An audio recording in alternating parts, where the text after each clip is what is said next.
Halo Tribuners, Anda sedang menyaksikan Live Update Top 10 bersama saya Siska Mawaski. Selama beberapa menit ke depan, kami akan menyajikan 10 informasi menarik yang jadi sorotan. Kita jelang Live Update Top 10 selengkapnya. Kita ke informasi pertama Tribuners.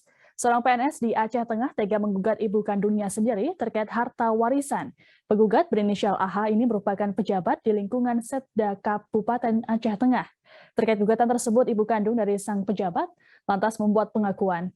Kabar adanya anak yang menggugat ibu kandungnya ini beredar di media sosial, dan video sosok sang pejabat juga terekam. Ibu kandung dari AH yakni Al-Kausar yang berusia 72 tahun menjelaskan bahwa rumah yang diperkarakan adalah peninggalan almarhum suaminya. Kausar sendiri tak tahu jika rumah yang dihuninya telah dibuat surat kepemilikan atas nama AH. Ia menuturkan bahwa AH memang pernah meminta sertifikat dan mengaku hendak disimpan agar tidak hilang. Menurut Al-Kausar, gugatan yang dilayangkan anak sulungnya itu ke pengadilan karena mengklaim bahwa rumah warisan itu merupakan milik AH. Kausar menuturkan bahwa anaknya berjumlah 11 orang. Keluarganya pun tak terima atas klaim hak milik yang dibuat oleh AH. Berkaitan dengan adanya gugatan itu, Al-Kausar mengaku merasa sedih karena saat usianya yang telah memasuki masa senja, justru digugat oleh anak kandungnya sendiri. Terkait hal ini, kuasa hukum AH, Basyrah Muhakim, ketika dihubungi menolak untuk memberi keterangan. Di rumah ini kan kami bikin sama bapaknya. Tahu-tahu udah dibilangnya udah meninggal bapakmu, bapaknya dibilangnya untuk dia. Kami nggak tahu untuk dia. Tahu-tahu udah disuratkannya sama dia. Apanya sertifikatnya dulu sama saya.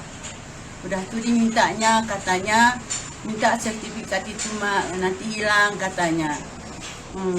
Aku yang nyimpan katanya. Jadi ya, kami pun terus percaya, saya pun terus percaya sama dia. Karena dia anak yang paling besar. Jadi pula dia sekolah, dia udah S3. Di Jakarta dia sekolahnya. Terus ini Bu, tanah ini sebenarnya kasusnya udah gimana Bu? Apakah sudah di pengadilan atau gimana? Di pengadilan. Kemarin udah namanya tuh pengadilan di lapangan katanya. Aku nggak tahu pun lah modelnya ini. Aku udah tua, nggak pandai pun ngomong lagi. Dia yang punya katanya. Jadi kami nggak setuju, masakan untuk anak. Sedangkan anakku semua 11. Dia yang paling besar. Masakan untuk dia. Kata bapakmu dulu, rumah ini jangan dijual-jual katanya waktu almarhum sebelum dia meninggal. Dibilangnya kayak gitu. Ini rumah kalian bersama-sama di sini katanya. Jadi tahu-tahu udah sama dia, udah pekannya suratkannya sama dia. Putri dari pasangan saling lapor, Valencia dan Chan Yung bernama Angel 19 tahun angkat bicara mengenai perseteruan kedua orang tuanya. Seperti diketahui, Valencia, perempuan asal Karawang, melaporkan suaminya Chan atas dugaan penelantaran. Sementara Chan melaporkan Valencia atas kasus kekerasan dalam rumah tangga atau KDRT. Dalam kasus ini, Valencia dituntut 1 tahun penjara. Sementara dalam laporan Valencia terhadap Chan, pekan ini seharusnya memasuki sidang penuntutan, namun ditunda. Angel, putri dari Valencia dan Chan, buka suara terkait ibunya yang dituntut 1 tahun penjara. Ia mengatakan ibunya tak bersalah dan ia mengetahui betul tentang ibunya. Angel menginginkan keadilan bagi ibunya. Ia pun menilai tuntutan 1 tahun penjara sangat berat. Angel juga tak menyangka ayahnya tega memenjarakan ibunya. Sebelumnya, Angel mengaku Chan pernah menyampaikan niatannya untuk memenjarakan Valencia. Menurut Angel, Valencia adalah seorang ibu yang baik. Valencia bekerja mengelola toko bangunan untuk menghidupi anaknya. Sedangkan Chan saat belum menjadi WNI jarang membantu. Ia pun menegaskan Valencia tak pernah mengusir Chan. Diberitakan sebelumnya, Valencia dituntut 1 tahun penjara setelah dilaporkan oleh suaminya. Valencia mengaku mengomeli sang suami karena kerap mabuk. Terkait tuntutan yang diterimanya, Valencia mengajukan keberatan dan mengaku diskriminasi. Menurutnya, kemarahan itu merupakan pertengkaran rumah tangga biasa. Valencia tak menyangka omelannya itu dijadikan alat bukti saat dia dilaporkan. Sementara itu, kuasa hukum Chan Yung Ching, Hotma Raja Bernard Nainggolan, menyebut kemarahan Valencia bukan karena kliennya mabuk, melainkan permasalahan usaha. Ia menyebut Valencia mengusir Chan dari rumah dan mempersulit bertemu anaknya. pelapor selama ini terbiasa mengaku pengakuan yang tidak benar di pengadilan. Bukti ada terlampir ya. Bahwa saya dituduh mengusir pada bulan Februari tahun 2019.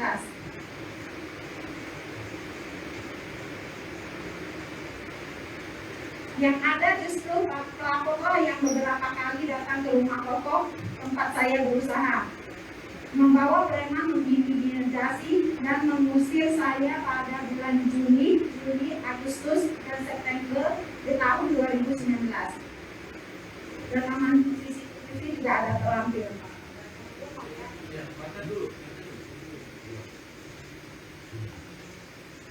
Pada 10 Agustus 2019, justru pelaporlah yang membuat surat bermaterai ke berbagai pihak menyatakan dirinya tidak ada sangkut paut dengan saya sebagai istrinya dalam masalah keuangan.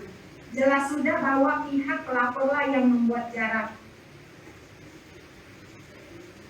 Izinkan saya mengutip lembar BAP pelapor Chan Yun-chin di Polda Jabar tanggal 14 Desember 2020.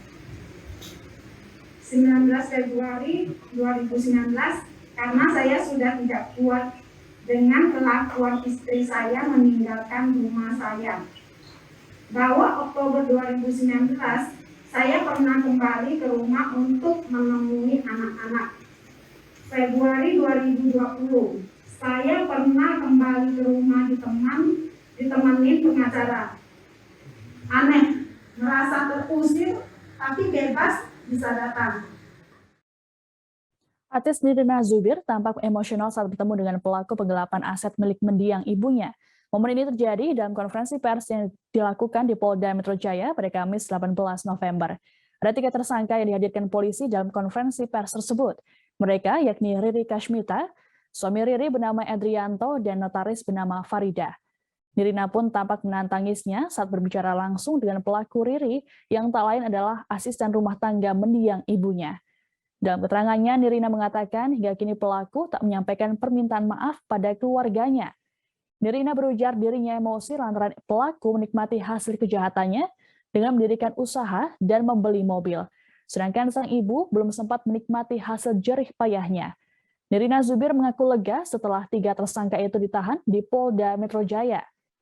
Diberitakan sebelumnya, keluarga Nirina Zubir menjadi korban penggelapan sertifikat tanah yang dilakukan oleh asisten rumah tangganya. Dalam modusnya, pelaku mengubah kepemilikan sertifikat tanah milik mendiang ibunda Nirina Zubir menjadi namanya. Diketahui pelaku bernama Riri Kashmita yang sudah bekerja dengan ibunda Nirina, yakni Cut Indria Marzuki, sejak 2009. Akibat penggelapan ini, keluarga Nirina mengalami kerugian fantastis mencapai 17 miliar rupiah. Dari 6 sertifikat yang digelapkan tersebut, 2 diantaranya telah digadaikan ke bank sebagai modal bisnis ayam frozen oleh sang ART. Berat sekali hati saya untuk hari ini ketemu sama dia dan tidak ada sedikit pun dia sampai detik ini niatan untuk memohon maaf. Jalan aja, menatap mata saya dengan sebegitunya. Even sudah di saat seperti ini, kamu masih berani menatap mata saya seperti itu. Saya setengah hati di sini, setengah bisa bernafas di sini bersama keluarga.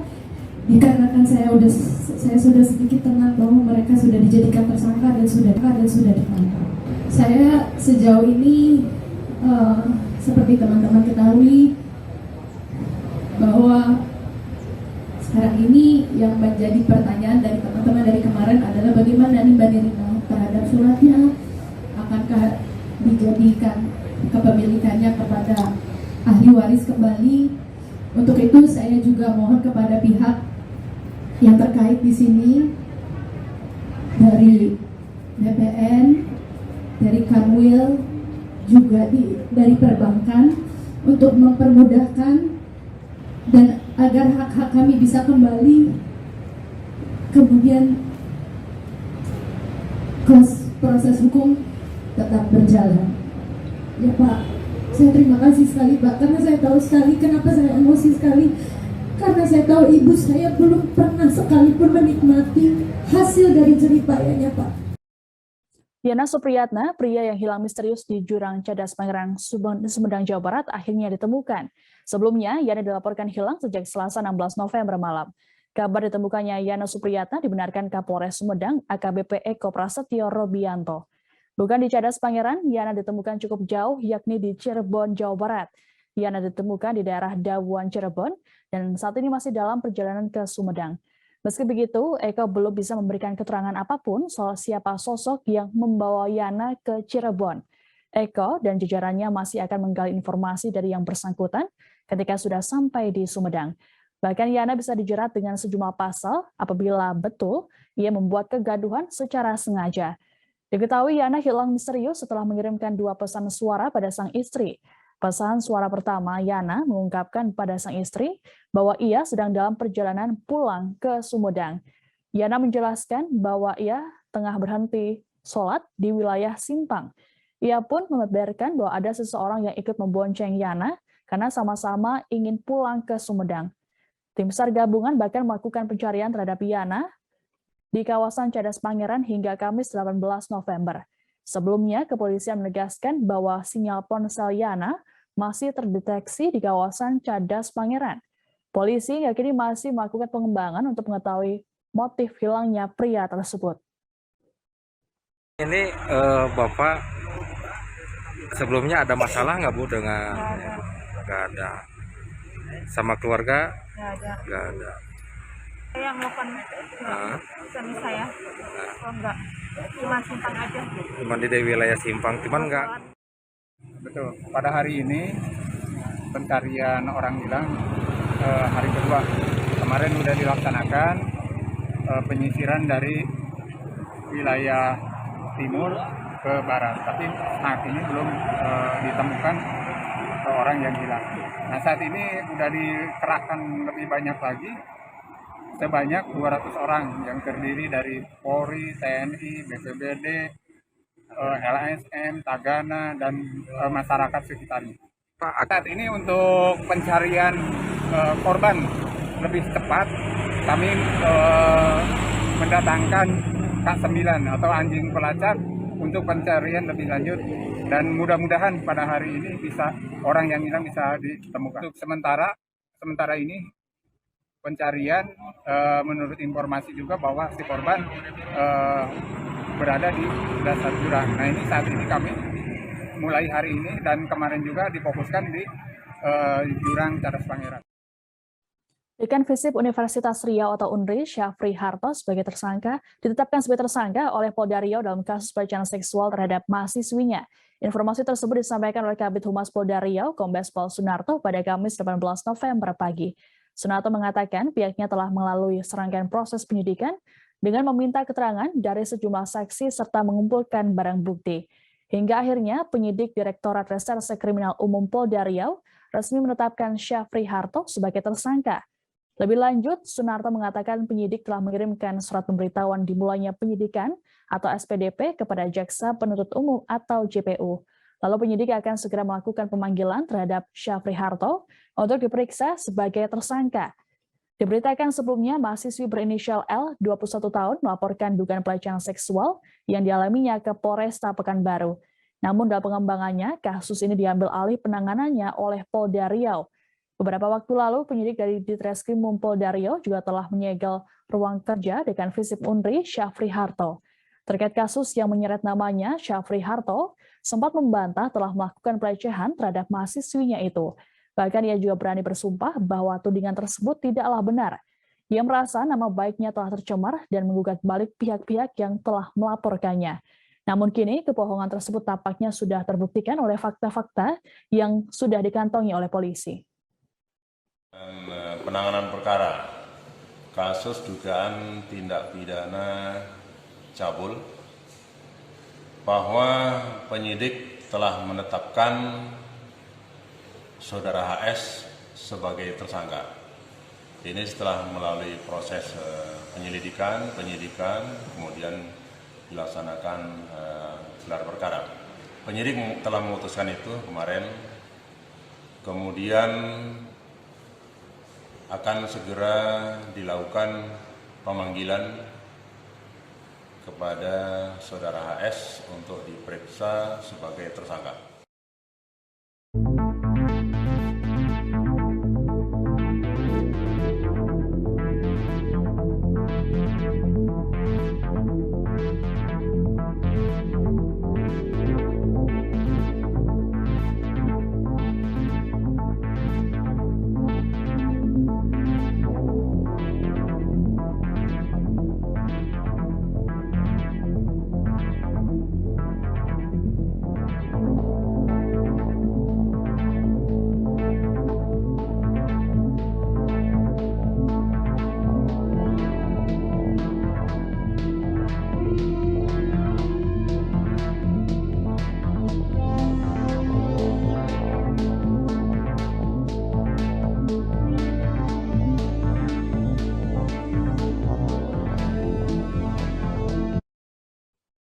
Beralih ke informasi selanjutnya Tribuners, dua pemeran video tak senonoh es batu yang diperankan oleh selebgram dari Ambon yakni JP dan kekasihnya VWS kini dipulangkan seusai diminta klarifikasi oleh pihak Polda Maluku pada Rabu 17 November. Kedua pemeran dalam video tersebut sudah menjalani pemeriksaan pada Selasa 16 November. JP dan VWS menjalani pemeriksaan selama 5 jam di Polda Maluku. Direktur Direktorat Reserse Kriminal Khusus Polda Maluku, Kombes Pol Eko Santoso mengungkapkan pihaknya mengedepankan restoratif justice. Pertimbangan tersebut yang kemudian menjadi keduanya dipulangkan ke keluarga masing-masing. Kombes Eko mengungkapkan dalam pemeriksaan terungkap adanya unsur pidana dalam viralnya video tersebut. Namun penyidik mengedepankan pendekatan restoratif justice dalam dalam kasus tersebut. Meski tengah dipulangkan, penyidik masih terus mendalami kasus tersebut, baru akan diputuskan kemudian penggunaan restoratif justice ataukah akan diproses hukum. Keluarga dari kedua belah pihak, yakni JP dan VWS juga sepakat untuk menikahkan anaknya. Sementara itu, pihak Polda Maluku saat ini juga tengah mencari perekam dan penyebar video tak senonoh tersebut. Pelaku yang sengaja merekam adegan itu hingga menyebarkannya akan dikenai pasal 45 ayat 1 jungto pasal 27 ayat 3 Undang-Undang ITE. Kombes Eko mengungkapkan perekam dan menyebar video akan diancam hukuman selama 6 tahun penjara dan denda sebesar 1 miliar rupiah.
Seorang perempuan melahirkan secara darurat di dalam mobil patroli milik Patroli Jalan Raya atau PJR Direktorat Lalu Lintas Polda Jawa Barat.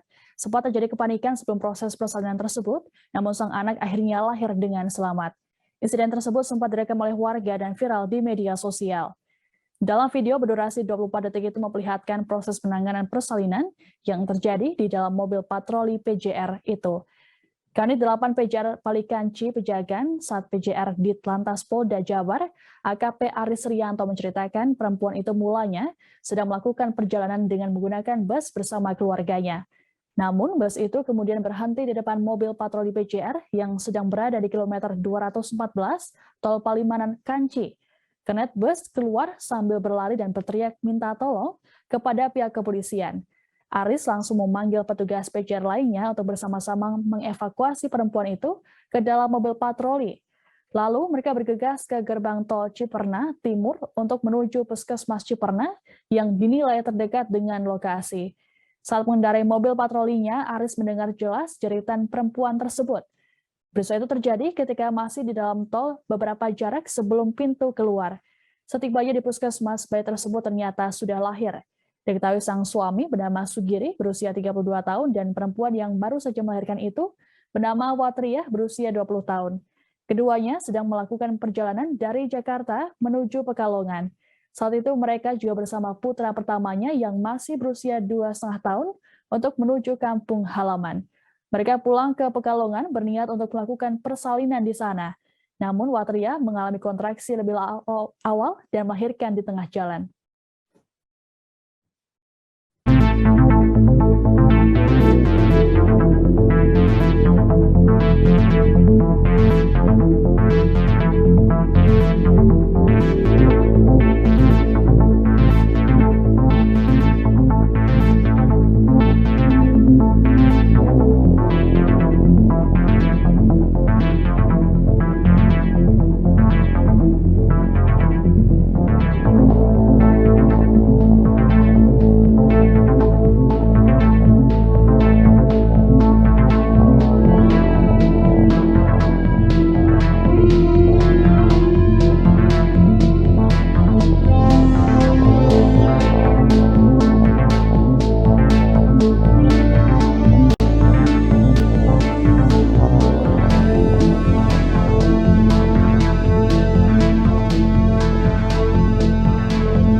Selesai menyebarkan rumor soal adanya tuyul di Desa Bangkalwa Ilir, Kecamatan Widasari, Kabupaten Indramayu, Jawa Barat, seorang YouTuber meminta maaf.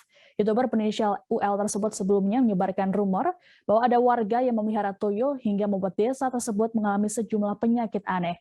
Akibat ulahnya, warga setempat pun merasa resah. Permintaan maaf lantas disampaikan UL di hadapan seluruh warga setelah dimediasi oleh pihak pemerintah desa di Balai Desa Bangkalwa Ilir pada Rabu 17 November. YouTuber tersebut juga memberikan klarifikasi bahwa konten rumor tuyul yang dibuatnya adalah bohong atau hoax. Hal itu dibuktikan dengan tidak bisa ia mendatangkan tuyul yang dimaksud oleh warga untuk pembuktian. Ia juga berjanji akan mengunggah video klarifikasi di kanal YouTube pribadinya untuk membersihkan nama warga yang sebelumnya ia tuduh memelihara tuyul. Dalam hal ini ia berharap dengan klarifikasi yang dibuatnya dapat tetap menjaga kondusivitas warga di Desa Bangkalwa Ilir. Sementara itu, Lurah Bangkalwa Ilir, Dulajid menambahkan, persoalan rumor tuyul di desanya sudah selesai dengan adanya mediasi tersebut. Pemdas Bangkalwa Ilir juga mengimbau kepada masyarakat untuk tidak menyebarkan berita bohong, terutama yang dapat membuat warga merasa resah. Kejadian tersebut harus jadi pelajaran untuk masyarakatnya. Mudah-mudahan dengan pertemuan ini membawa suasana yang kondusif. Amin. Amin. Energi, ya, tidak radikal. Makanya saya atas nama pribadi, guru, saya minta maaf ya sebesar-besarnya. Nah, dari pihak keluarga, ini kan dia bilang masalah grup. Nah, yang saya dari pertanyaan ini, grup apa? Kontennya apa? Sebut nama kontennya, Pak. Nama konten Bapak sebut Pak. Konten Bapak bohong. Terus kedua, itu. Ya. Dan saya atas nama channel setelah meminta maaf yang sebesar-besarnya bila mana saya atau konten saya itu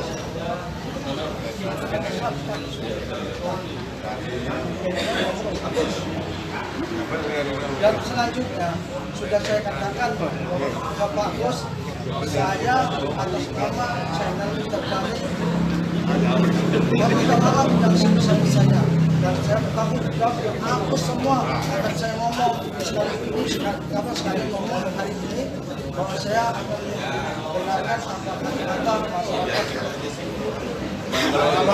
Kalau apa?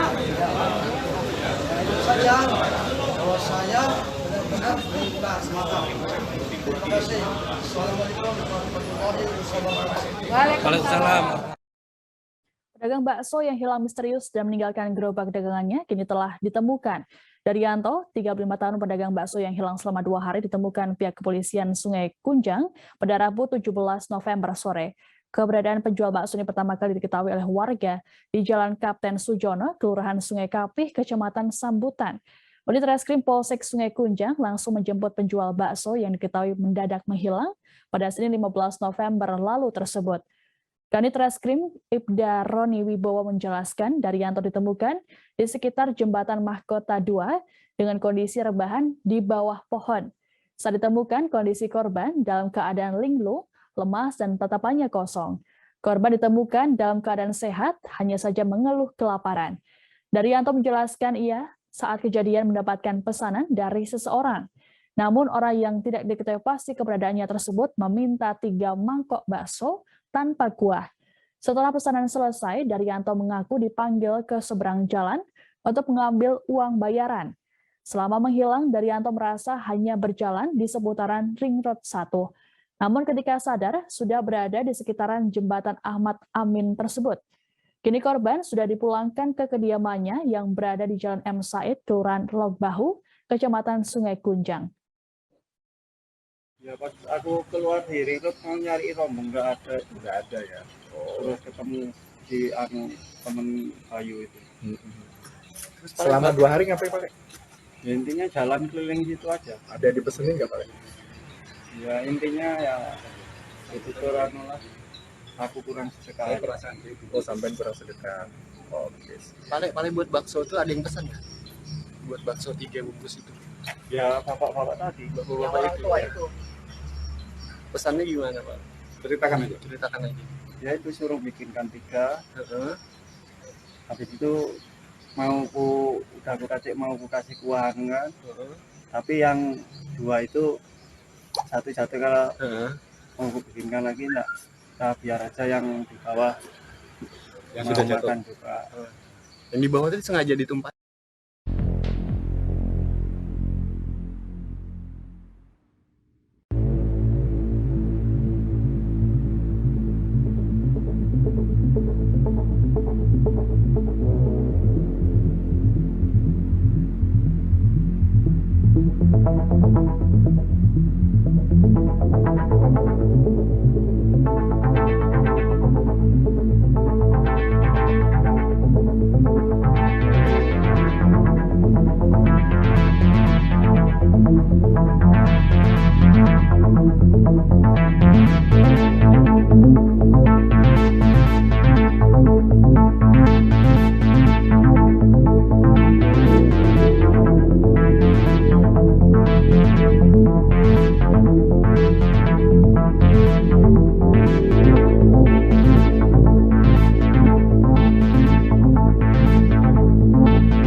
Kita ke berita terakhir Tribuners. Jenderal Andika Perkasa resmi menjabat sebagai Panglima TNI seusai dilantik oleh Presiden Jokowi pada Rabu 17 November. Ternyata Jenderal Andika memiliki adik bungsu yang berkarir di Polri. Adik Andika Perkasa bernama Birawa Prajapaksa yang kini menjabat sebagai Kabid Propam Polda Metro Jaya. Birawa saat ini memiliki pangkat Komisaris Besar atau Kombes. Tak banyak informasi yang mengungkap sosok adik Andika Perkasa ini. Namun perwira polisi itu pernah menjabat sejumlah posisi strategis di institusi Polri. Dikutip dari beberapa sumber, Birawa pernah menjabat sebagai Dirlantas Polda Riau. Birawa juga pernah menjabat sebagai analis kebijakan media bidang Kamsel Korlantas Mabes Polri. Sebelumnya, ia juga pernah menjabat sebagai Kapolres Tulung Agung. Birawa juga pernah menangani kasus anggota Polda Metro Jaya yang terlibat insiden dengan anggota Pas Pampres di pos penyekatan PPKM Darurat dan Mogot, Jakarta Barat beberapa waktu lalu.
Informasi tadi sekaligus menutup jumpa kita dalam live update Top 10. Jangan lupa untuk perbarui informasi Anda di kanal YouTube Tribun News. Saya Siska Mawaski pamit, sampai jumpa.